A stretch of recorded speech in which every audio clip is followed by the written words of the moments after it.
கண்ணியத்துக்குரிய அல்லாஹ்வின் அடியார்களே, வாலிப பருவம் ஓர் ஆய்வு.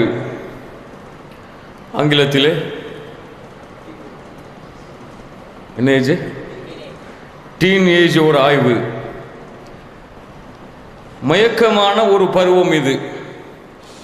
உள்ளத்திற்கு ஆசைகளை அதிகப்படுத்தி தரக்கூடிய ஒரு பருவம் இது. உலக வஸ்துக்களின் மேல் மோகங்கள் ஒவ்வொரு நாளும் அதிகரிக்கக்கூடிய பருவம் இது. யார் ஈமானுடன் இஸ்லாமுடன் தங்களுடைய இச்சைகளையும் தங்களுடைய ஆசைகளையும் கட்டுப்படுத்தி வாழ்கிறார்களோ அவர்கள் கத் அஃப்லஹ மன் தஸக்கா, நிச்சயமாக அவர்கள் வெற்றியடைவார்கள். யார் இந்த பருவத்திலே அல்லாஹ்வுடைய அச்சத்தை ஏந்தாமல், மறுமையின் பயத்தை ஏந்தாமல், வணக்க வழிபாடுகளிலே தங்களை ஆயுத்தமாக்கி மறுமைக்காக தங்களை தயாரிக்கவில்லையோ அவர்கள் நிச்சயமாக நஷ்டமடைவார்கள், இழிவு அடைவார்கள், தோல்வி அடைவார்கள். கண்ணியத்துக்குரியவர்களே, நேற்று கூறியதை போல ஒரு சமூகத்தின் தலையெழுத்தை முடிவெடுக்கக்கூடியவர்கள், ஒரு சமூகத்தை சிறந்த சமூகமாக உருவெடுக்க உதவி செய்யக்கூடியவர்கள் அந்த சமூகத்திலே இந்த வயதில் இருக்கக்கூடிய வாலிபர்கள் தான். எந்த ஒரு சமூகத்தின் வாலிபர்களின் நிலைகள் கெட்டுவிடுகிறதோ அந்த சமூகம் நிச்சயமாக சீரடையாது. எந்த ஒரு சமூகத்தில் வாலிபர்களின் நிலை சீரடைந்திருக்கிறதோ நிச்சயமாக அந்த சமூகம் சீரடையும். ஆனால் அல்லாஹ்வுடைய தூதர் முஹம்மது ஸல்லல்லாஹு அலைஹி வஸல்லம் அவர்களுடைய சமூகமாக கருதப்படும் இந்த உம்மத்தே முஹம்மதியா, இந்த சமூகம் எந்த வாலிபர்களை கொண்டு ஒரு சமூகம் உருவாகுமோ அந்த வாலிபர்களை கொண்டுதான் உருவானது. அதே சமூகம் இன்றைய நிலையிலேயா ஹஸ்ரத்தா, அல்லாஹ் மன்னிப்பானாக, அல்லாஹ் பாதுகாப்பானாக, அதே வாலிபர்களால் தான் வீழ்ச்சி அடைகிறது, தோல்வி அடைகிறது. இது ஒரு நஷ்டத்திற்குரிய காரியம்தான், கவலைக்குரிய காரியம்தான். அல்லாஹ் மன்னிப்பானாக. ஒரு முஸ்லிம் வாலிபன் மது அருந்துகிறான், ஒரு முஸ்லிம் வாலிபன் புகைப்பழக்கத்திற்கு அடிமையாக இருக்கிறான், ஒரு முஸ்லிம் வாலிபன் இச்சைகளை கட்டுப்படுத்த தெரியாமல் வாழ்ந்து கொண்டிருக்கிறான், ஒரு முஸ்லிம் வாலிபன் அல்லாஹ் தடை செய்த அத்துணை ஹராம்களையும் தன்னுடைய வாழ்க்கையிலே செய்து கொண்டிருக்கிறான், ஒரு முஸ்லிம் வாலிபன் போதை பழக்கத்திற்கு அடிமையாக இருக்கிறான், ஒரு முஸ்லிம் வாலிபன் அந்நிய பெண்களுடன் பழக்கத்தில் ஈடுபட்டு கொண்டிருக்கிறான். இன்னும் சொல்ல போனால் கொடுமையிலும் கொடுமை, ஒரு முஸ்லிம் வாலிபன் விபச்சாரம் செய்கிறான், ஒரு முஸ்லிம் வாலிபன் கொலை செய்கிறான், ஒரு முஸ்லிம் வாலிபன் மற்ற வாலிபர்களை தாக்குகிறான், அடிக்கிறான், துன்புறுத்துகிறான்.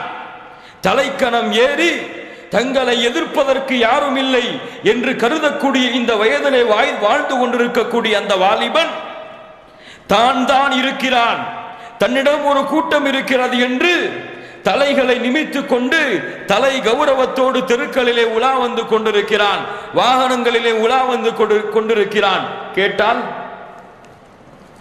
டீனேஜ் என்கிறான், கேட்டால் வாலிப பருவம் என்கிறான். ஏன் மது கொடுக்கிறாய் என்று கேட்டால் அவன் சொல்லுகிறான், இந்த பருவத்திலே இதை பழகாமல் எந்த பருவத்திலே பழக முடியும் என்று, இந்த பருவத்திலே இதை சுவைக்காமல் எந்த பருவத்திலே இவன் சுவைக்க முடியும் என்று. இவன் முஸ்லிம் வாலிபன் அல்ல, இவன் இஸ்லாமிய பேர்ந்தாங்கியாக வாழக்கூடிய ஒரு வாலிபன். ஏன் மது குடிப்பது ஹராமா ஹலாலா? ஹராமா ஹலாலா? யாருக்காவது மாற்று கருத்து இருக்கிறதா? உடனே எழுதி கொள்ளுங்கள், அல்லாஹ்வுடைய சாபம் அவர் மீது இருக்கிறது என்று. மதுவை எவன் ஹலாலாக்குகிறானோ, மது பழக்கத்தை எவன் ஹலாலாக்கி பேசுகிறானோ அவன் அல்லாஹ்வுடைய சாபத்தை வாங்கி கொண்டிருக்கிறான், அல்லாஹ்வின் லானத்தை வாங்கி கொண்டிருக்கிறான். அல்லாஹ் சுப்ஹானஹு வ தஆலா அவனுடைய புத்தகம் அல் குர்ஆனிலே சூரத்துல் மாயிதாவுடைய 90வது வசனத்திலே சொல்லுகிறான், யா அய்யுஹல்லதீன ஆமனு, ஈமான் கொண்டவர்களே, ஈமான் கொண்டவர்களே, யா அய்யுஹல்லதீன வ ஆமனு இன்னமல் ஹம்ரு வல் மைசிரு வல் அன்சாபு வல் அஸ்லாமு ரிஜ்சும் மின் அமலி ஷைத்தான் ஃபஜ்தனிபூஹு லஅல்லக்கும் துஃப்லிஹூன். உங்களுக்கு வெற்றி வேண்டுமா? உங்களுடைய வாலிப பருவத்திலே நீங்கள் வெற்றியாளர்களாக மாற வேண்டுமா? அல்லாஹ் சொல்லுகிறான், விலகி இருங்கள் இதை விட்டு. ஹம்ர் என்ன? சாராயம், போதை, மது, ஹம்ர் வல் மைசிர், சூதாட்டம், ஆங்கிலத்திலே கேம்லிங், வல் அஸ்லாம் வல் அன்சாப் வல் அஸ்லாம். இதுவெல்லாம் அந்த காலத்தில் இருந்த பழக்க வழக்கங்கள், அந்த காலத்தில் இருந்த விளையாட்டுகள்.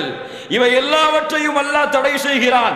இவை எல்லாம் ஷைத்தானுடைய செயல்கள். ரிஜ்சும் மின் அமலி ஷைத்தான் ஃபஜ்தனிபூஹு லஅல்லகும் துஃப்லிஹூன். நீங்கள் வெற்றியடைய வேண்டும் என்றால் விலகி இருங்கள். ஆனால் பார்க்கிறோம் கல்லூரிகளிலே, அதுவும் குறிப்பாக விடுதிகளிலே தங்கி படிக்கக்கூடிய மாணவர்களின் நிலைமைகளை பார்க்கிறோம். என்ன செய்கிறார்கள்? நைட் ஆச்சுன்னு சொன்னா டாஸ்மார்க்ல ஒதுங்கி பாட்டில வாங்கி பேக்குக்குள்ள போட்டு ஹாஸ்டலுக்கு தெரியாம கொண்டு போய், ஆம், கணக்கிட்டு பாருங்கள். ஹாஸ்டலிலே தங்கி படிக்கக்கூடிய வாலிபர்களிடத்திலே கேளுங்கள், நடக்கிறது. யார் செய்கிறான்? எந்த ஒரு மார்க்கத்திலே தடை செய்யப்பட்ட காரியமாக கருதி கொண்டு, எந்த ஒரு மார்க்கத்திலே தடை செய்யப்பட்ட காரியமாக இருக்கிறதோ அந்த மார்க்கத்தை ஏற்றுக்கொண்டிருக்கக்கூடிய ஒரு முஸ்லிம் மது குடிக்கிறான். அல்லாஹ் சொல்லுகிறான், ஷைத்தானுடைய நோக்கம் என்ன தெரியுமா? அல்லாஹ்வுடைய எதிரியான ஷைத்தான் எதை விரும்புகிறான் தெரியுமா? இன்னமா யுரீது ஷைத்தானு அய்யூகிஅ பைனகுமுல் அதாவத வல் பக்தா. உங்களுக்கு மத்தியிலே பகைமையை, உங்களுக்கு மத்தியிலே வெறுப்பை ஷைத்தான் ஏற்படுத்த விரும்புகிறான். இதிலே ஃபில் ஹம்ரி வல் மைஸிர், சாராயத்திலே, போதை தரக்கூடிய வஸ்துகளிலே, வல் மைஸிர், சூதாட்டங்களிலே, وَيَصُدُّكُمْ عَنْ ذِكْرِ اللَّهِ وَعَنِ الصَّلَاةِ فَهَلْ أَنْتُمْ مُنْتَهُونَ. அவன் தொழுகையை விட்டு உங்களை தடுக்க முயற்சி செய்கிறான். அல்லாஹ்வுடைய திக்ரை விட்டு உங்களை தடுக்க முயற்சி செய்கிறான். விழிப்படைய மாட்டீர்களா? யார் கேட்கிறார்? அல்லாஹ் கேட்கிறான், வாலிபர்களை விழித்துக் கொள்ளுங்கள். இது ஷைத்தானுடைய செயல்கள். யாரை அல்லாஹ் சபித்தானோ, யாரை அல்லாஹ் விரட்டியானோ, யாருடைய சாபம் மறுமை வரை இருக்குமோ, யார் நரகவாதி என்று எழுதி கொடுக்கப்பட்டதோ அந்த ஷைத்தானுன் இதைத்தான் ஏவுகிறார். ஆனால் இந்த பருவம் அப்படித்தான் கண்ணியத்துக்குரியவர்களே. எதையெல்லாம் தேடக்கூடாதோ அதையெல்லாம் தேடும், எதையெல்லாம் செய்யக்கூடாது என்று சொல்கிறார்களோ அதையெல்லாம் செய்ய சொல்லும். அப்படித்தானே? அப்படித்தானே? லா இலாஹா இல்லல்லாஹ். அனஸ் இப்னு மாலிக் ரலியல்லாஹு அன்ஹு சொல்லுகிறார்கள், லஅன ரசூலுல்லாஹி ஸல்லல்லாஹு அலைஹி வஸல்லம் ஃபில் ஹம்ரி அஷ்ரத்தன். 10 விஷயங்களிலே ஹம்ரிலே அல்லாஹ்வுடைய தூதர் சாபமிட்டார்கள். மதுவை காய்ச்சுபவன், மதுவை காய்ச்சுபவன், மதுவிற்கு உதவி காய்ச்சுவதற்கு உதவி செய்பவன், மதுவை குடிப்பவன், மதுவை சுமப்பவன், மதுவை சுமந்து கொண்டிருப்பவன், அதை விற்பவன், அதில் விற்பதால் வரக்கூடிய லாபத்தை சாப்பிடுபவன், அதை விற்பதற்கு உதவி செய்பவன், இப்படி எண்ணிக்கொண்டே போகுங்கள். மதுவை குறித்து என்னவெல்லாம் செய்ய முடியுமோ அத்துணை பேர்களுக்கும் அல்லாஹ்வுடைய சாபம் உண்டாகிறது.